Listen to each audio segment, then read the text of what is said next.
Greatest senior sewer के chapter 2 की शुरुआत में हमारे के मास्टर हमारे के दोनों सीनियर को कहते हैं कि अपने जूनियर का ख्याल रखना। अभी उसका कल्टीवेशन बहुत ज़्यादा हुई के उसकी मार्शल आर्ट की प्रैक्टिस में मत करना और उसे ज़्यादा प्राउड होने मत देना।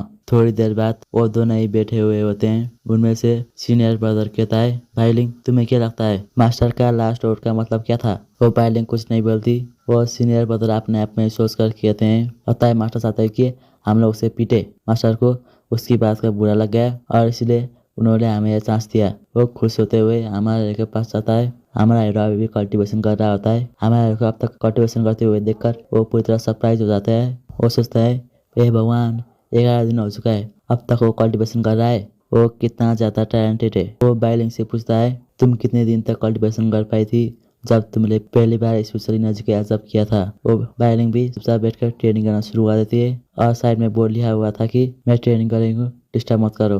वह सीनियर बता उदास होता है कि मैं अब अकेला बचा हूँ। वो उदास होते हुए हमारे से कहता है कि तुम कब कल्टीवेशन को ख़त्म करने वाले हो?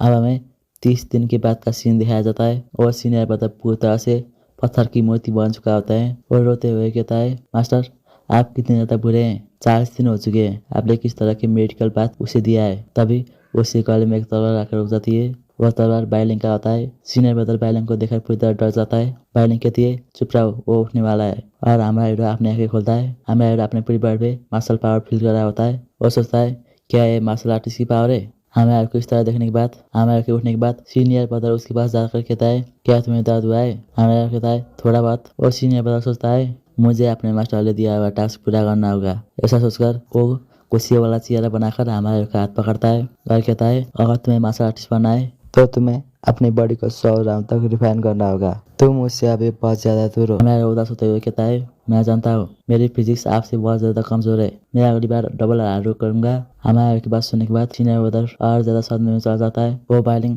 अपना तलवार निकालते हुए कहती है, ये सब बात तो छोड़ो, मैं तुम दोनों को अपने तलवार पे घुमाने ले जाने वाली हूँ। हमारा कहता है, क्या? वो सीनियर ब्रदर पूरी तरह डर जाता है और अब वो लोग उस बाइलिंग के स्वाद में बैठकर उस रूम के दरवाजे को तोड़ते हुए फास्ट स्पीड में जाने लगते हैं। हमारा हीरो कहता है, ये बहुत ज्यादा फास्ट है। सीनियर ब्रदर मारे हुए चेहरे में कहता है, तुम कंसंट्रेट नहीं कर रहे हो इसलिए तुम्हारे साथ ऐसा हो रहा है। हमारा हीरो घबराते हुए कहता है, आप खुद ठीक हालत में नहीं दिख रहा है। सीनियर ब्रदर कहता है, ये बहुत ज्यादा रियल चांस है, मैं तुम्हें फ्रीली रोमिंग सेट के सारी चीजों को दिखाने वाला हूँ। वो बस सारी जगह पे उड़ रहे होते हैं। वो एक हार्वर्ड गार्डन में जाकर कहते हैं, वो एक मेडिसिन आपके लिए गार्डन है, जैसे लॉ इन्फोर्समेंट और ये सब दिखा रहे होते हैं। और वो सब लोग उड़ते हुए एक पहाड़ में जाते हैं। वो पहाड़ को दिखाते हुए हमारे का सीनियर ब्रदर कहता है, ये बैक माउंटेन है, इस जगह पे बहुत सारे डेंजरस स्पिरिट भी है। ये जगह हमारे सेट का नेचुरल बैरियर है। और सीनियर ब्रदर अपने आप के बारे में पढ़ाई करते हुए फेंक रहा होता है कि यह जगह मेरी प्रैक्टिस करने की भी जगह है, मैं यहाँ पे मास्टर के साथ पढ़ाई करता हूँ और प्रैक्टिस करता हूँ। हमारे कहता है, आप अमेजिंग है। और उड़ते हुए हमारे की रहने की जगह में पहुँचा देते हैं। और सीनियर ब्रदर हमारे को कहता है, तुम अच्छी तरह रेस्ट करना, हम लोग तुम्हें कल मिलने आएंगे। और हमारे जाकर सो जाता है। अब सिर्फ वो दोनों बचे होते हैं। और सीनियर ब्रदर बाइलिंग को देखते हुए सोच रहा होता है, मास्टर सारे रैंक जा चुके हैं और सिर्फ हम दोनों ही बचे हैं। वो बाइलिंग को देखकर सोच रहा होता है, वो बहुत ज़्यादा खूबसूरत है। बाइलिंग शर्मीली तरीके से कहती है, क्या मैं खूबसूरत हूँ? और सीनियर ब्रदर सोचते हैं, बाइलिंग ने मुझसे पूछा, क्या एक सपना है? और खुश होते हुए कहते हैं, हाँ तुम बहुत ज़्यादा खूबसूरत हो और वह सिर्फ एक सपना होता है।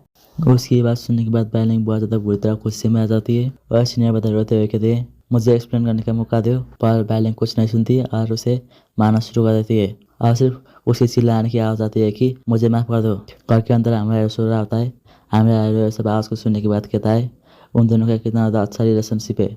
अब हमें कल सुबह का सीन देखा जाता है। हमारा उठने के साथ ही चिल्लाना शुरू कर देता है। वह अपनी बॉडी को देखते हुए कहता है, मैं लड़की कैसे बन गया? और इसके साथ चैप्टर खत्म हो जाता है।